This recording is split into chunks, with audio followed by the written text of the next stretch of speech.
Syracuse, uncomfortably called Circus by some, is trawling on his boat and finds a scantily clad young woman caught in his net. He sees she is alive and resuscitates her. She calls herself Ondine and refuses to be taken to the hospital, not wanting to be seen by anyone else. He shelters her in a caravan house that belonged to his late mother in a quiet harbor, which makes him late for picking up his daughter Annie, who uses a wheelchair and lives with his ex-wife Maura. During Annie's dialysis, he tells her a story about a fisherman that catches a woman out of the sea. Annie explains the woman could be a magical selkie. Annie receives a new power chair from the CRC, and upon returning home is greeted by Maura's boyfriend Alex. Maura flips off Syracuse for missing the doctor who had news on a kidney match for Annie. Next morning, Syracuse finds Ondine washing clothes in a stream, singing in an unknown language. She follows him on his boat to work that day. He pulls up only empty lobster pots until Ondine starts singing, after which every pot contains a catch. Still not wanting to be seen, Ondine refuses to follow Syracuse to the fish market where the lobsters are sold. He buys a dress and lies to the store clerk that it's for Annie when she grows up. When Syracuse picks up Annie from her school, he continues the fisherman's story by explaining how the woman sings to the fish for him to catch, a song in a language he has never heard before. Annie states that Selk is the language of the selkie.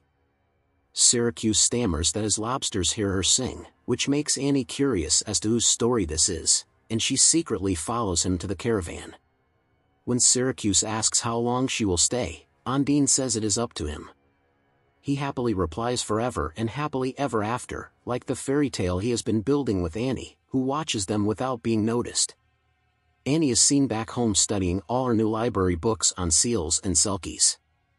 Alex says selkies are Scottish creatures, but the one Annie saw is not. Syracuse regularly torments the local priest in confession because there aren't any AA meetings in town. He recalls a recurring nightmare where he is at Alex's funeral and reunited with Maura, still with her drinking problem. As the priest pushes the subject away, Syracuse reveals he pulled a woman out of the water with his net and kept her, reminding the priest he can't tell anyone.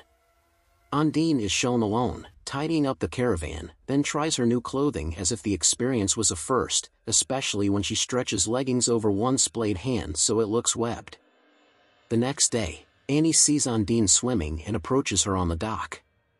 They bond as Annie tells her about selkies and ostensibly Ondine herself, which Ondine goes along with, kissing Annie goodbye before the child goes back to her mother.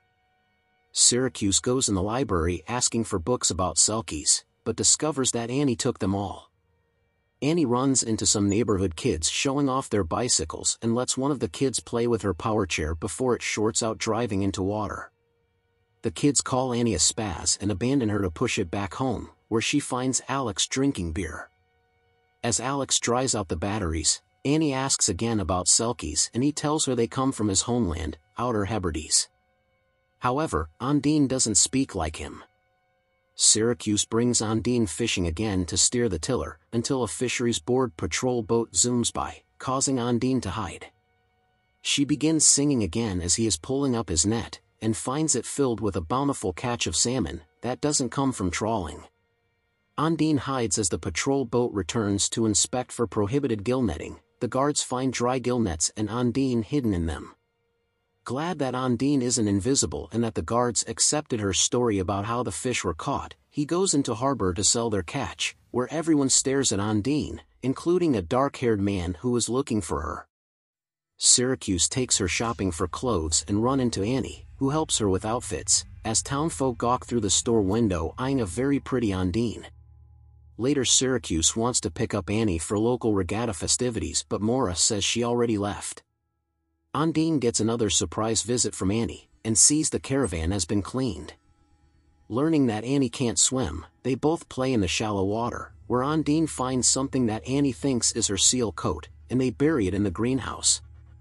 Annie wants Ondine to stay for 7 years, unless the selkie husband claims her back, and shares this with her dad as they all boat into town. Ondine warns Annie that she isn't Selk and can't grant wishes. Upset, Annie pretends to have brake failure to throw herself off the pier, to test Ondine's ability to breathe underwater, and Ondine jumps into her rescue.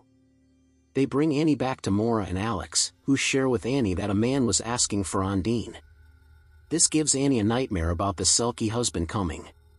Back in the caravan, Syracuse explains he's called Circus the Clown because he was an alcoholic like Maura.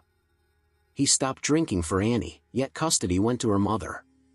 Back in the confessional, Syracuse tells the priest he sinned with Ondine the night before, and fears the good luck she brings, since he lost hope long ago. As he leaves, the unknown man approaches him about Ondine and Syracuse ignores him.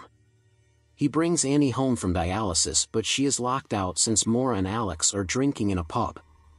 Annie asks to be left with them. Syracuse returns to find the caravan has been ransacked, and Ondine hiding nearby.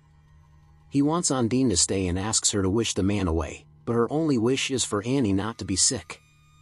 Ondine's man is searching town, driving with rage, causing an accident with Maura, who was drunk driving. Alex is killed, thrown through the windshield. Ondine and Syracuse follow Annie to the hospital, and learn she is getting an immediate kidney transplant from Alex, who opted to be a donor. The man is also brought to the hospital, and asks Ondine why she speaks their language as they both don't belong here.